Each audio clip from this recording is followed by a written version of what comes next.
welcome to Whose Line Is It Anyway, the improvisation programme in which anything can happen, but usually doesn't unless it's off camera or too late. But forming the brigade of guards in the Battle of Wits tonight, we have first of all Stephen Fry, the writer, actor, comedian and egghead, once described as a Renaissance man by somebody with a very poor idea of which century we're living in. Then Josie Lawrence, once described as a Renaissance man by somebody with a very poor eye. Next, Reitel, who shot to overnight success as TV's Lucky Jim in the 1970s, has been solidly in and out of work as an actor and impersonator ever since.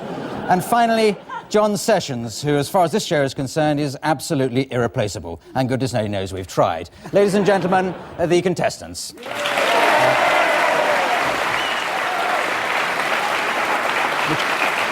Now, the first game is called Authors, and each of the contestants has come along with a famous author in mind, ready to tell a story in that author's style. So, if you'd like to come forward to the author's position, right down there. Now, Stephen, which author have you selected for tonight? Well, it's the 1001 Arabian Nights. 1001 Arabian Nights. We don't know the name of the author. Work of many hands. Work of many hands, right. Yes. Avoiding that temptation. Josie. Mary Shelley. Mary Shelley, yes, jolly good. N. Dashiell Hammett. Dashiell Hammett, why not? And John. Frank Richards. Frank Richards, what, the Billy Bunter man. That's the one. Yes, jolly good. Right, now what we need is a title for a story, please. So if somebody in the audience could suggest a title for a story for them to tell, to improvise. The Day I Became a Merchant Banker. The Day I Became a Merchant Banker. So it's an autobiographical piece from the gentleman in the audience there. So, Stephen, starting on our buzz when we move on to the next one. The Day I Became a Merchant Banker. Once, oh, olive of my dreams, there was a certain merchant travelling between Isfahan and Basra who lost his way. Not such a certain merchant, after all. A rather uncertain merchant. Oh, stiff-thighed child of my hopes.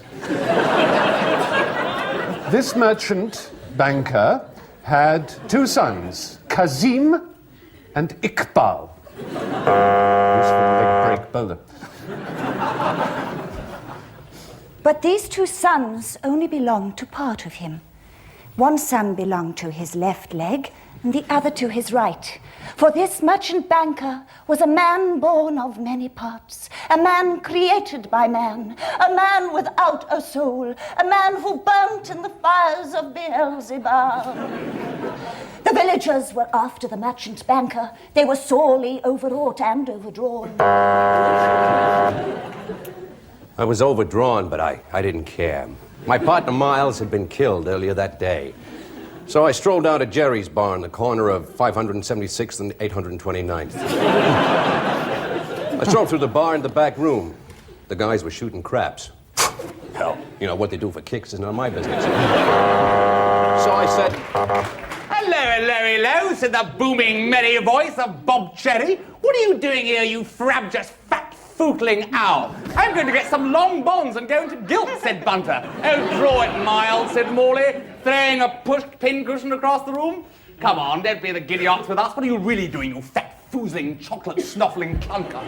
Well, I don't know, said Bunter, but I think, actually, I'm going to break wind. No! Thank you very much. Thank you.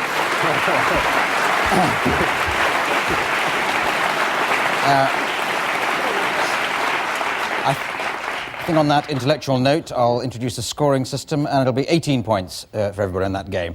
This next round is called Storytell, and this features Stephen Fry telling a story. So if you'd like to come here ready to tell your story, Stephen. And the others are going to be over there to be brought in as characters in the story. But the story is going to be suggested to us by somebody in the studio audience, so I'll just go and find somebody to embarrass into telling us a story. Now, you've got a sort of skiing motif on your jumper, so you're obviously somebody who likes wearing skiing motifs on their jumper. Yeah. What's your name? Peter. Peter, that's all right. It's a perfectly good name. Now, can you give the title of a story for Stephen to tell? Tarzan and the Lager Louts. Tarzan and the Lager Louts. You've come prepared with that one, haven't you? It's supposed to be an improvised show. And we want a moral, so... that was it. Now, can you think of a moral that this story could illustrate? Don't put all your eggs in one basket. Yes, perfectly good moral, I'd have thought. So the story is Tarzan and the Lager Louts, and the moral is don't put your eggs in one basket. Great. Okay, Stephen, where you go. Are you sea constable? Then I'll begin. Deep, deep in the jungle, just off Junction 7 of the M4. Tarzan moved across the savannah.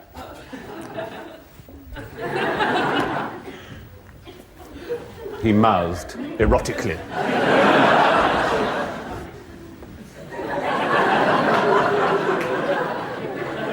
It's ever so hot in the jungle. I could really vow to the lollies of them monkeys up there. Jane swung casually in. Oh, Lord, look at the man. Hello, Tarzan. Sorry about that. I feel a bit tipsy. Oh, look at the state of your hair. Don't you do anything with it? Look at it. It's all over the place. Well, Cheetah does it for me. What do you expect? I've heard of my bleeding monkey. She said crossly. Oh, I've got a terrible headache. I don't know what to do. Why can't you be like the Tarzan in all the storybooks? Why can't you be a bit more butch? It's a butcher tool. It's all rubbish. But it was 9 o'clock in the evening, and the pubs of Aylesbury were beginning to empty. Oh, get out. Hey, this is Fenchurch Street. Hey. Said this fine, upstanding pride of the home counties. Suddenly, and really without any warning at all... Excuse me. vomited. You can have that later. Do you want a lager, by the way? Sorry, I'm being very rude. I'll try one. You're very common, aren't you? Tarzan's patience was beginning to wear thin. He decided to kick the Lager Lout very hard in the stomach. Oh, just sit down over here if you don't mind. But he did so all the same, though the Lager Lout was sitting down. And the Lager Lout caught first one leg of Tarzan's, which he held in his hand. And then the other he caught. And the moral of the story is don't put all your legs in one basket. Ah, brilliant.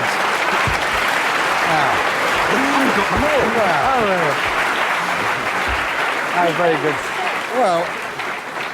Well, that bizarre combination of Tarzan with Round the Horn, brilliantly acted by everybody. I think 10 points there, but for that brilliant ending there, Stephen, I think you deserve a bonus, so a half point extra for you. Now, this next game is called the World's Worst, and everybody plays part in this, so if you like, or takes part in it, if you'd like to come forward on the World's Worst step there, ready to step forward with the world's worst person, or world's worst thing to say when being introduced to a member of the royal family. So just as you think of them, I'll buzz when I've got the idea. World's worst person to be or thing to say. Hello, you're still living in the 50s. How extraordinary. Cigarette?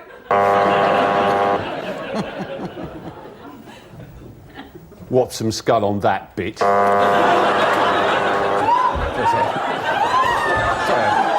I didn't say it. No, it's odd. In fact, I didn't say that. It's very odd. I'm sorry. Sorry. Yeah. You look taller on Spitting Image. Oh, hello, Prince Charles. I wonder if you'd like to be invited to our annual Christmas dinner. I'm a member of the Architects Association.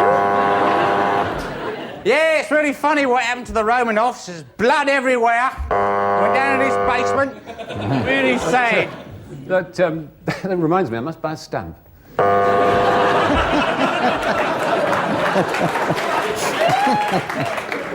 No, we have met before, actually. It was the Widmore Club, wasn't it?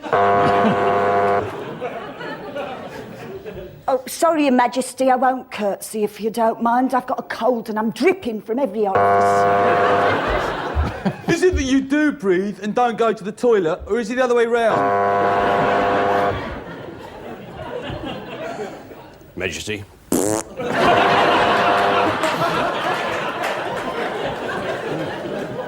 Really, this is a sort of middle-class German family, really, aren't they? That's so good. Let's stop it there, and I'll... Yeah, oh, no, applaud if you want to.